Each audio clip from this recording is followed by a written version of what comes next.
چنگیز خان کو تاریخ کے قصے سننے کا شوق تھا۔ ایک دن چنگیز خان نے قاضی وحید الدین سے سوال کیا، کیا اس قتل عام کے بعد میرا نام دنیا میں ہمیشہ یاد رکھا جائے گا؟ قاضی وحید الدین نے جان کی امان مانگ کر جواب دیا، انسان کا نام انسانوں کے درمیان ہی باقی رہتا ہے۔ یہ کہنا تھا کہ آپ نے انسانیت کو زندہ نہیں چھوڑا۔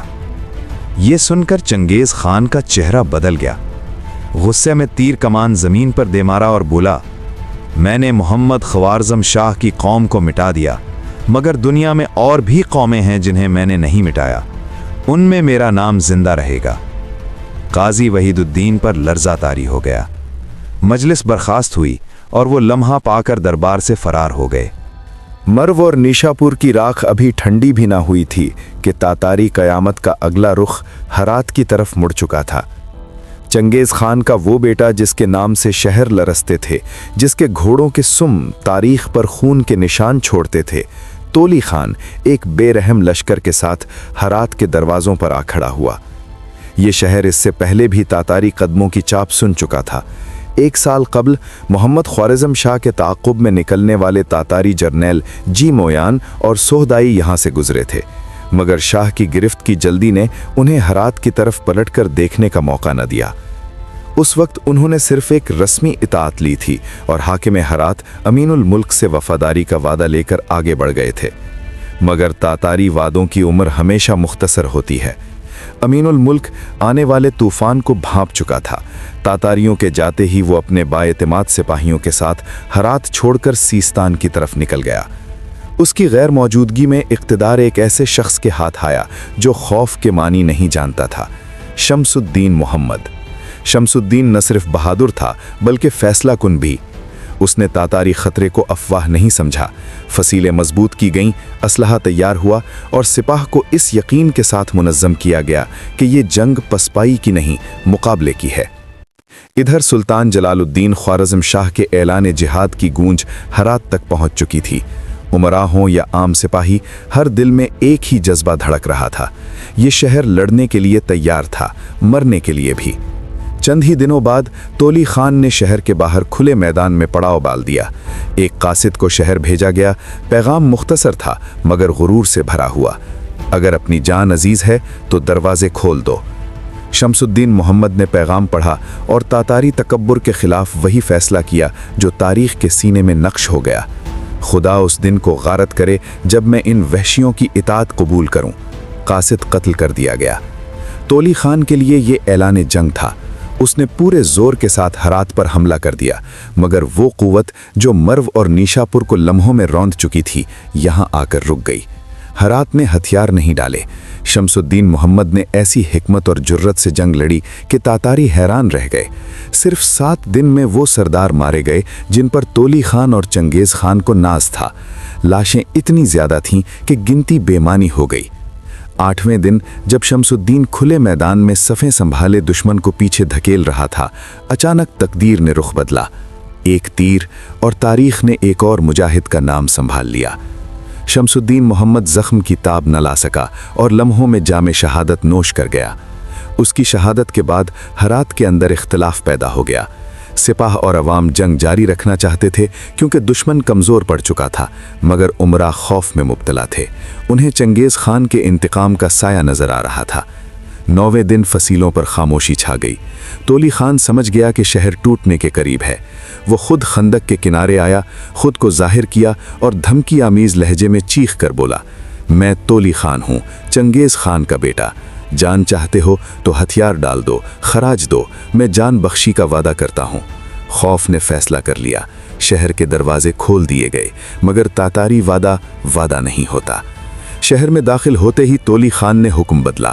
جنہوں نے مزاحمت کی تھی، جن پر سلطان جلال الدین کی حمایت کا شک تھا، سب کو قتل کر دیا گیا۔ تلواریں نیام سے نکلیں اور 10 سے 12 ہزار افراد ہرات کی گلیوں میں شہید کر دیے گئے۔ یہ ہرات کی فتح نہیں تھی، یہ ہرات کی سزا تھی۔ ان شہداء کی فہرست میں علم و حدیث کا ایک روشن چراغ بھی بجھا دیا گیا تھا، عظیم محدث امام عبد المعز محمد۔ یوں ہرات کا سقوط صرف ایک عسکری شکست نہیں تھا بلکہ علم، دین اور وقار کا بھی قتل تھا۔ یہ سانحہ ربیع الاول 618 ہجری میں پیش آیا۔ جو اہل ہرات تلواروں سے بچ گئے ان کی قسمت اس سے مختلف نہ تھی۔ تولی خان انہیں غلامی کی ذلت آمیز زنجیروں میں جکڑ کر اپنے ساتھ لے گیا، زندہ لاشیں جنہیں تاریخ نے قیدیوں کے نام سے یاد رکھا۔ شہر پر حکمرانی کا ڈھونگ بھی قائم کر دیا گیا۔ ملک ابو بکر کو کٹھ پتلی حاکم بنایا گیا اور تاتاری افسر منقطعی کو ہرات کا اصل منتظم مقرر کر دیا گیا۔ یوں شہر زندہ تھا مگر اس کی روح قید ہو چکی تھی۔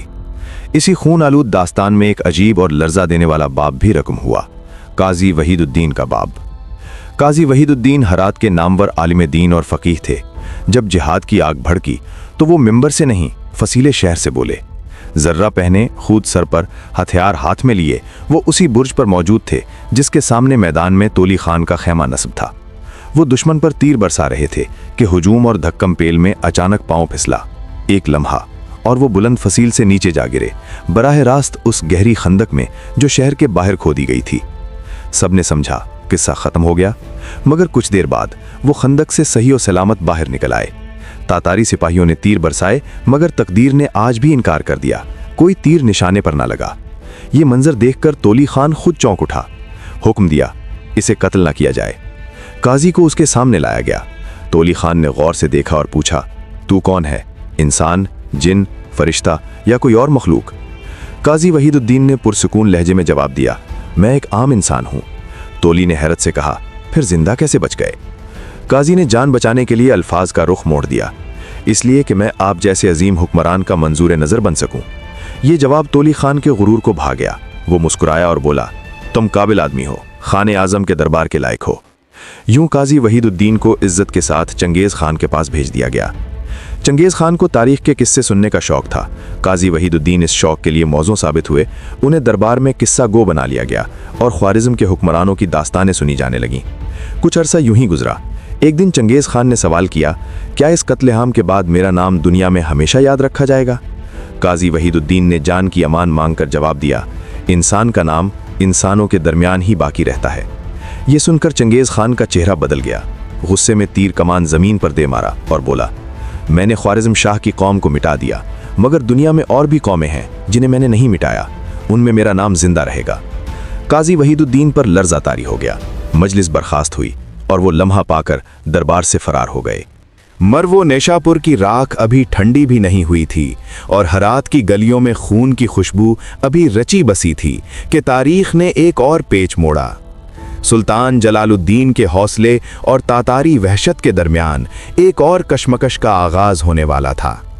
قاضی وحید الدین کی جان کی بقا اور ہرات کی خون میں ڈوبی فصیلیں اب بھی زبان حال سے کہہ رہی تھیں، یہ صرف جنگ کی کہانی نہیں، یہ انسانیت، ایمان اور بہادری کی داستان ہے جو تاریخ کے صفحات پر ہمیشہ زندہ رہے گی۔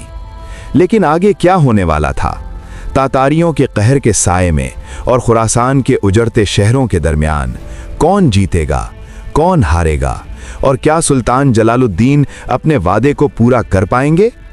آئندہ قسط میں ہم دیکھیں گے کہ سلطان جلال الدین خوارزم شاہ سیستان کی سرزمین پر اپنی آخری پناہ تلاش کرتے ہیں، افغان سرداروں کی حمایت حاصل کرتے ہیں اور ایک ایسا فیصلہ کن مارکا لڑنے کے لیے تیار ہوتے ہیں جو نہ صرف تاتاری غرور کو چیلنج کرے گا بلکہ پورے خطے کی تقدیر بدل دے گا۔ تیار رہیں کیونکہ اگلا باب تاریخ کے سب سے زبردست اور خون ریز مارکے کی دہلیز پر کھڑا ہے۔